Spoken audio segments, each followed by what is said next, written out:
ces images vous attristent, si vous fuyez la ville et ses agressions, alors découvrez avec nous les chemins de la nature. Vous avez déjà entendu parler du parc naturel lorrain? Oui. Qu'est-ce que c'est pour vous? C'est conservation de la nature, principalement. Qu'est-ce qu'un parc naturel régional? Eh bien, un parc naturel régional, c'est peut-être, enfin pour la France, ces grands espaces qui s'appelaient autrefois l'espace rural et qui a perdu un peu dans certaines régions leur affectation extrêmement précise, qui sont chargés d'histoire, de civilisation, dont le paysage a été parfaitement dessiné par l'homme d'une façon agréable, et dont les gens, actuellement, parce qu'ils habitent des grandes villes, ont un très grand besoin pour aller s'y reposer, pour aller le visiter paisiblement. Parmi les personnes qui font partie de cette équipe, il y a un Lorrain, M. Vigouroux, où vous avez une branche particulière. Oui, ce sont les questions artistiques et musicales en particulier.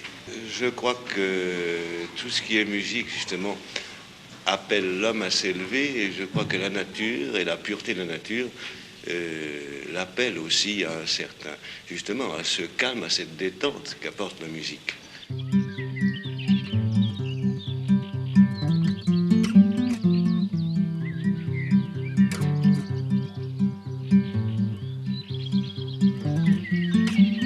Je pense que la poésie et l'amour de ce pays, qui est terriblement attachant, ils sont très importants.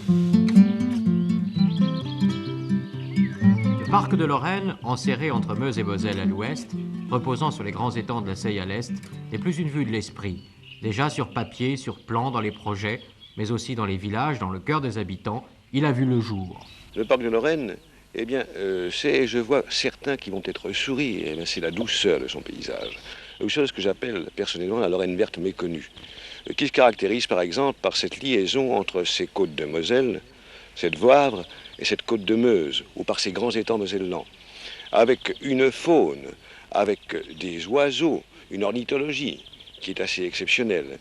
C'est une des petites originalités parmi tant d'autres et qui doit faire découvrir justement aux Lorrains peut-être, et en tout cas au monde extérieur, tout un visage de la Lorraine qui est complètement méconnu. Attention, attention, demain dimanche à Saint-Maurice, à partir de 14h, grande fête des Côtes de Meuse, dans le cadre du futur parc régional de Lorraine. Vente et dégustation de vins, fruits, produits fermiers de haute qualité. Au premier abord, on n'avait pas trouvé ça d'un bon oeil parce qu'étant exploitant, on a des terres, des vergers. Alors on avait peur que les gens viennent un peu détériorer chez vous, un petit peu nos fruits, détériorer, oui. Mais maintenant, on s'aperçoit que ce sera un bien pour nos campagnes, ça amènera de l'animation. Je suis sûre que ce serait intéressant de contacter des jeunes, évidemment des villes de Nancy, Metz ou Verdun, dans le cadre, disons, du parc naturel. Des instituteurs, des professeurs de ville pourraient venir quelques jours dans la semaine ou une semaine complète pour amener leurs élèves et leur faire découvrir la nature.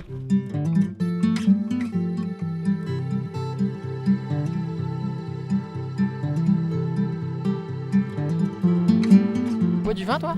Non. C'est pour qui alors? Papa.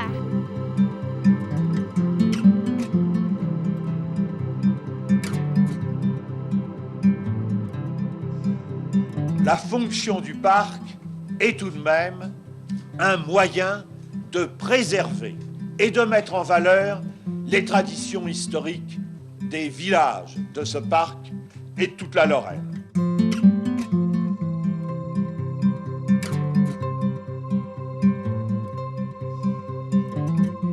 Il y a des choses extraordinaires, mais on ne va pas les mettre sous cloche pour les empêcher tout le monde de s'en approcher. Au contraire, on va leur donner vie et on va permettre aux gens qui habitent ici de vivre encore mieux et d'accueillir d'autres. Non seulement ce parc ne sera pas enclos, ne sera pas clôturé, non seulement il ne sera pas en état dans l'état, mais la vie sera libre et justement, nous voudrions essayer de préserver pour nos descendants de demain ces espaces où on vit encore à un rythme de vie qui est la vraie vie.